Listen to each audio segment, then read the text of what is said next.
નમસ્કાર, શ્રી ગળુભાઈ વિરાણી કન્યા વિદ્યાલય રાજકોટ દ્વારા આયોજિત આ યુટ્યુબ ચેનલ ઉપર આપ સૌનું હાર્દિક સ્વાગત છે. સ્ટડી મટીરિયલ્સ ફોર સ્ટુડન્ટ્સની અંદર આજે 10th સ્ટાન્ડર્ડની ટેક્સ્ટ બુકની અંદર આપણે લેવા જઈ રહ્યા છે યુનિટ 5 પ્લેઇંગ વિથ ફાયરનો પાર્ટ 2. હું છું જોશી દીપેશ અને આજે આપણે આગળના પાઠની શરૂઆત કરીએ.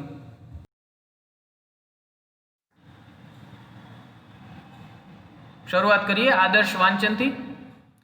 The principle behind any firework is that when heat is applied to fuel, that is gunpowder, it burns using oxygen.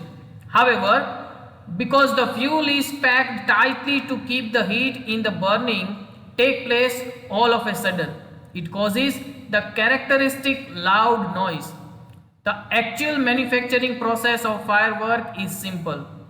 The raw materials required are fuel, binders, oxidizer, that means to make it burn, and a few other materials.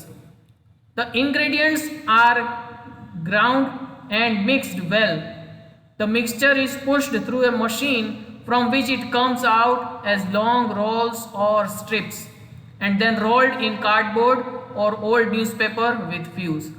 The greatest danger of pyrotechnics is that it deals with fire.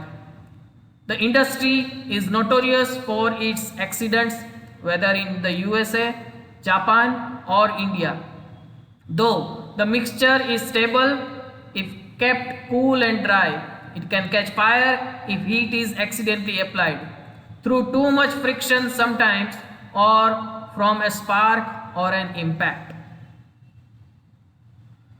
Principal એટલે કે સિદ્ધાંત જે firework એટલે કે ફટાકડાની પાછળ રહેલો છે એ રહેલો છે કે heat is applied to fuel. જ્યારે ગરમી આપવામાં આવે ફ્યુલ એટલે કે બળતણને, એટલે કે આપણા અહીંયા સંદર્ભમાં લઈએ તો ગન પાવડરને એટલે કે દારૂ ગોળો જે આપણે કહીએ ને, એ તરત જ બર્ન યુઝિંગ ઓક્સિજન એટલે કે ઓક્સિજનની મદદ લઈને એ સળગવા માંડે છે. જોકે ફ્યુલ છે એ કેવી રીતે અંદર બંધાયેલું હોય છે? પેક્ડ ટાઇટલી, એકદમ સખત રીતે બંધાયેલું હોય છે to keep the heat in the burning, અને જેથી કરીને એની જે ગરમી છે એ બંધાયેલી જગ્યામાં રહે અને take place all of a sudden, અને અચાનક જ એ ગરમી છે એ શું પરિવર્તિત થઈ જાય? Causes the characteristic loud noise. એટલે કે જે દારૂ ગોળો છે એવા પદાર્થો સાથે બાંધીને રાખવામાં આવે અને પછી તેને ગરમી આપવામાં આવે અને એ ગરમીને બંધ હાલતમાં મૂકવામાં આવી હોય, એના કારણે એ જ્યારે ફૂટે ત્યારે એક કેરેક્ટરિસ્ટિક લાઉડ નોઇઝ એટલે ખાસ પ્રકારનો એક મોટો અવાજ એનો થાય. આ સ્વરૂપ બની જાય આપણા માટે ફટાકડા. Actual manufacturing process of firework is simple. જે ખરેખર જે ફટાકડા બનાવવાની પ્રક્રિયા છે, બનાવટ છે, એકદમ સહેલી છે. રો મટીરિયલ રિક્વાયર્ડ એટલે કે કાચો સામાન જે રિક્વાયર્ડ એટલે કે જરૂરી છે કયા કયા છે? તો કે ફ્યુલ એટલે કે બળતણ, બાઇન્ડર્સ એટલે કે જે બાંધવામાં આવતા હોય એ બધા, અને ઓક્સિડાઇઝર્સ એટલે કે જે વસ્તુ છે જેને સળગાવવાની છે એના માટે જરૂર છે નહીં પડે ઓક્સિડાઇઝર એટલે કે જેમાંથી ઓક્સિજન મળતો હોય એને, અને ફ્યુ અધર મટીરિયલ્સ અને બીજું કેટલોક કાચો સામાન. The ingredients are ground and mix એટલે કે એને દળવામાં આવે એકબીજા સાથે ભેળવીને વેલ સારી રીતે, અને mixture is pushed through a machine, એક મશીન યંત્ર દ્વારામાંથી પસાર કરવામાં આવે અને એ મશીન એને શું કરે? Which comes out as long Rolls or strips, એક લાંબા પટ્ટા અથવા તો નાની નાની પટ્ટીઓના એ સ્વરૂપમાં બહાર આવે છે. જોઈ શકો છો ચિત્રમાં તમે, એ ફટાકડા બનાવી રહ્યા છે બે લોકો, અને જે લુગદી બને છે ફટાકડાની એને એક જે રીતે આપણે ફરસાણની દુકાનમાં જોયું હોય કે ઓલા ફાફડા ગાંઠિયાને જે રીતે લાંબા બનાવે એ રીતે આ મશીનની અંદરથી જ આ ફટાકડાની દારૂગોળાની લુગદી છે એ સફેદ પટ્ટીના સ્વરૂપમાં બહાર આવે છે. ત્યારબાદ રોલ્ડ ઇન કાર્ડબોર્ડ, પુઠ્ઠામાં અથવા તો ઓલ્ડ ન્યૂઝપેપર, જૂના છાપાની અંદર એને વીંટાળવામાં આવે વિથ એ ફ્યુઝ, એની અંદરની કાંઈક વાટ છે લગાડીને, જેથી કરીને તમે જોઈ શકશો અથવા તમને યાદ આવશે જ્યારે ફટાકડા ફૂટતા હોય અને ફૂટી ગયા પછી જેના અંદર છાપાના જે કાગળ દેખાય એ મોટે ભાગે એ લોકોની પોતાની લોકલ લેંગ્વેજમાં એ આપેલા હોય છે. એટલે કે તે કર્ણાટક ને એ બાજુ જ્યાં બનતું હોય છે, શિવકાશી, તામિલનાડુ ને એ બાજુ, ત્યાંના છાપાની જ એ લોકો ઉપયોગ કરતા હોય પસ્તીનો, એટલે એની ભાષાના છાપા એમાં વધારે તમને જોવા મળતા હોય. એવું તમે ફટાકડા ફૂટ્યા પછી નોંધ્યું હશે. The greatest danger of pyrotechnic is that it deals with fire. પાયરોટેકનિકની સૌથી મોટી ઉપાધિ એ છે કે એ આગ સાથે એમાં કામ કરવાનું છે. અને આ ઉદ્યોગ છે નોટોરિયસ એટલે કે કુખ્યાત છે, બદનામ છે. શેના માટે? અકસ્માતો માટે. વેધર ઇન યુએસએમાં હોય, જાપાનમાં હોય કે ઇન્ડિયામાં હોય. જોકે એ મિક્સચર છે એને સ્ટેબલ એટલે કે સ્થિર રાખવા માટે એને સૂકી અને ઠંડી આબોહવામાં રાખવામાં આવે છે. અને જો અકસ્માતે પણ એને જરા પણ અમથું ગરમી મળી જાય તો એમાં તરત જ એમાં આગ લાગી જાય છે અને ફટાકડો ફૂટી જાય છે. બીજી કઈ રીતે? તો કે through too much friction. Sometime friction એટલે ઘર્ષણ થવાથી પણ એમાં ક્યારેક ક્યારેક આગ લાગી જાય.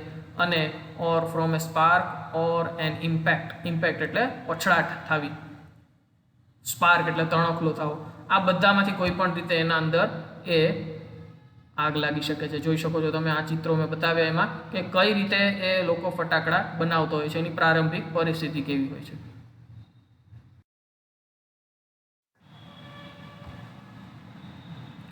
Scientists are looking for ways of making fireworks safer. In India, fireworks used to be imported from China.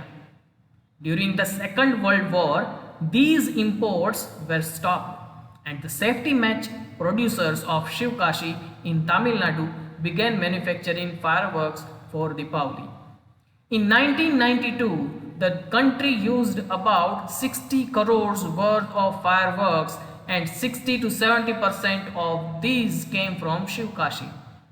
In Shivkashi, fireworks are manufactured in number of small units. 3 months before the festival is the busiest time for these units. Fireworks are transported to every nook and corner of the country. The working conditions of these units are, however, far from satisfactory. There are very few testing facilities for quality or uniformity, and hardly any safety measures in force.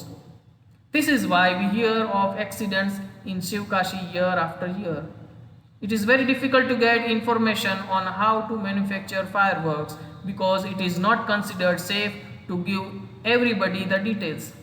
Only a few reliable persons are taught this art. With care and consideration, we can make our favorite festival a much safer one. આવી બધી આગની દુર્ઘટનાઓના કારણે વૈજ્ઞાનિકો હજી નવા રસ્તા ગોતી રહ્યા છે જેથી કરીને ફટાકડાઓ છે એ સલામતી ભરેલા બની જાય. ભારતની અંદર ફટાકડાઓ છે એ મોટે ભાગે ચાઇનાથી આવતા, પણ બીજા વિશ્વયુદ્ધ દરમિયાન આ ઇમ્પોર્ટ એટલે કે આયાત છે એ અટકાવી દેવામાં આવી. અને safety match producers of Sivakasi એટલે શિવકાશીમાં જે બાકસ માચીસ બનાવતી કંપની હતી તામિલનાડુની, એણે ફટાકડા બનાવવાની શરૂઆત કરી. 1992નો આંકડો એવું કહે છે કે 60 કરોડ રૂપિયાના ફાયરવર્ક્સ એટલે કે ફટાકડા આપણે ઉપયોગ કર્યા, અને એમાંથી 60 થી 70% જેટલા ફટાકડા શિવકાશીમાંથી બનીને આવેલા હતા. શિવકાશી એ ફાયરવર્ક્સ એટલે કે ફટાકડા બનાવવાની નાની ફેક્ટરીઓનું એ ગામ છે. નાના યુનિટમાં, સ્મોલ નાના એકમોમાં એ કામ કરે છે. અને દિવાળીના 3 મહિના અગાઉ તો બિઝીએસ્ટ ટાઈમ એટલે સૌથી વ્યસ્ત એ લોકો કામમાં હોય, જરાય નવરાશ ન હોય, ફુરસદ ન હોય. અને fireworks transported to every nook and corner of the country. Every nook and corner એટલે ખૂણે ખાંચરે એક ખૂણામાંથી બધી જ જગ્યાએ એને પહોંચાડવામાં આવે છે. જો કે આ બધા યુનિટની હાલત અત્યંત ખરાબ છે, કેમ કે ટેસ્ટિંગ ફેસિલિટી એટલે કે ચકાસવા માટેના જે કોઈ ધારાધોરણો છે એ ફોલો થતા નથી. યુનિફોર્મિટી એટલે બધા જ ફટાકડા બધી જગ્યાએ એક સરખી રીતે હોય. અને એની સેફટી મેઝર્સ ઇન ફોર્સ, સલામતીના કોઈ ધારાધોરણ ઉપયોગમાં લેવામાં આવતા નથી. એટલે કે નાના બાળકો પણ ત્યાં ફટાકડા બનાવતા હોય છે, જોઈ શકો છો તમે ચિત્રમાં. એટલા માટે દર વર્ષો આપણે શિવકાશીમાંથી આગની દુર્ઘટનાના સમાચાર સાંભળીએ છીએ. It is very difficult to gate information. કેવી રીતે ફટાકડા બનાવાય એની પદ્ધતિ છે એ જાણવી ખૂબ જ અઘરી છે, કેમ કે બધાને આ વિગતો એ સલામતી ભરેલું મનાતું નથી. ઓનલી વેરી ફ્યુ રિલાયબલ એટલે કે જેના ઉપર ભરોસો કરી શકાય તેવા ભરોસાપાત્ર લોકોને આ કળા શીખવવામાં આવે છે. વિથ કેર એન્ડ કન્સિડરેશન એટલે ખૂબ જ સલામતી અને સંભાળ રાખ્યા પછી તમે તમારા જે મનપસંદ તહેવાર છે એને સલામત રીતે માણી શકો છો.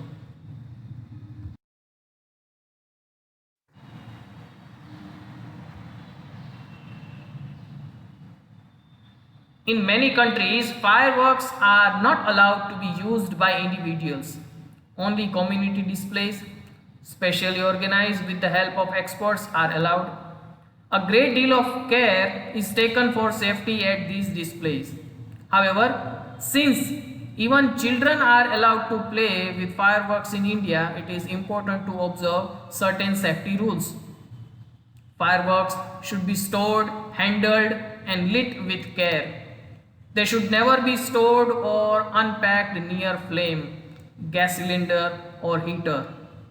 One should never wear loose clothes or nylon clothes when lighting crackers. And since the powder in crackers is poisonous, they should never be carried loose in your pocket or your hand. Also, fireworks should never ever be lit inside a house. Never bend over a firework when you are lighting it, and never use fireworks to frighten people. If in spite of being careful you do get a burn, go to a doctor instead of applying oil or ointment. ઘણા બધા દેશોમાં ફટાકડા ફોડવાની મંજૂરી individuals એટલે કે વ્યક્તિગત રીતે મળતી નથી. હું કે તમે અત્યારે જ્યારે મન પડે ત્યારે આપણા કોઈ પ્રસંગે કે દિવાળી ઉપર આપણે ફટાકડા ફોડી શકીએ છીએ, પણ ઘણા બધા દેશોમાં આવી રીતે પરવાનગી મળતી નથી. ઓનલી કોમ્યુનિટી ડિસ્પ્લે, ખાસ પ્રકારના એક લોકો હોય જેનો સમૂહ હોય એને કોઈ એવા સમૂહના કાર્યક્રમ વખતે special organise with the help of crackers, અને એ લોકો એક્સપર્ટ્સને બોલાવીને ખાસ એના જેને ફટાકડા ફોડવામાં માસ્ટરી હોય, જે લોકો બધા પોતાના સેફટી બધા સલામતી ભરેલા જે કામ હોય એ કરતા હોય એને જ બોલાવવામાં આવે, એને જ મંજૂરી આપવામાં આવે. અને એમાં પણ ખૂબ જ કાળજી લેવામાં આવે છે, ખાસ કરીને એની સલામતી. જ્યારે કરીને ડિસ્પ્લે કરવામાં આવે ફટાકડા ફોડતા હોય ત્યારે બધાએ અમુક અંતરે ઊભું રહેવાનું, જે ફટાકડા ફોડતા હોય એ લોકોએ અમુક ચોક્કસ પ્રકારના સલામતીના ધારાધોરણો પાળવા, આ રીતની ત્યાં મંજૂરી હોય છે. જ્યારે ભારતમાં તેનાથી ઉલટું, નાના બાળકો પણ આરામથી ફટાકડા ફોડી શકતા હોય છે, તો એ સમયે આપણે સલામતીનું ધ્યાન સારું એવું રાખવું જોઈએ. ફટાકડાને સૌથી પહેલાં તો સારી જગ્યાએ સંગ્રહ કરવા જોઈએ.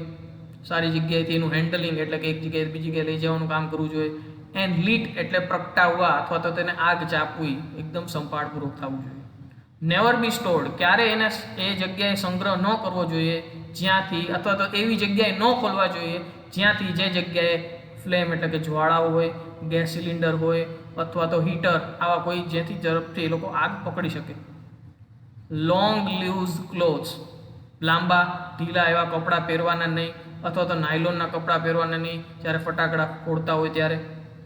એની અંદરથી જે નીકળતો પાવડર છે એ પણ એ પોઈઝનસ એટલે કે ઝેરી છે, એટલે કે ક્યારે એને તમારા ખિસ્સામાં અથવા હાથમાં એ પાવડરનો ભૂકો લઈને જ આવવું નહીં. ઉપરાંત firework should never ever be lit inside house, ઘરની અંદર ફટાકડા ફોડવાના નહીં. અને બીજું, never bend over a firework when you are lighting it, જ્યારે એને સળગાવતા હોય તેની ઉપર ઝૂકીને ઊભું રહેવું નહીં. અને ફાયરવર્ક ટુ ફ્રાઇટન પીપલ, અને ક્યારેય લોકોને ડરાવવા માટે ફટાકડાનો ઉપયોગ કરવો નહીં. ત્યાં લખ્યું છે ફાયરવર્ક મિસયુઝ ઇઝ મેડ, ગેરઉપયોગ છે એ ગાંઠપણ છે. છતાં જો આવા સલામતી ભરેલા અને સાવચેતી ભરેલા કામ કરવા છતાં you do get a burn, જો તમને દાજી જ જાઓ તો ગો ટુ એ ડૉક્ટર. તો ડૉક્ટરની પહેલી સલાહ લ્યો instead of applying oil or ointment. તેલ અથવા તો બીજું અન્ય જેલ કે મલમ લગાડવાના બદલે ઘરગથ્થુ ઉપચાર કરવા પહેલાં એક વખત તમારે ડૉક્ટરને મળી લેવું ચોક્કસ જોઈએ. વિડીયો અંત સુધી નિહાળ્યો એ બદલ આપનો ખૂબ ખૂબ આભાર. Thank you.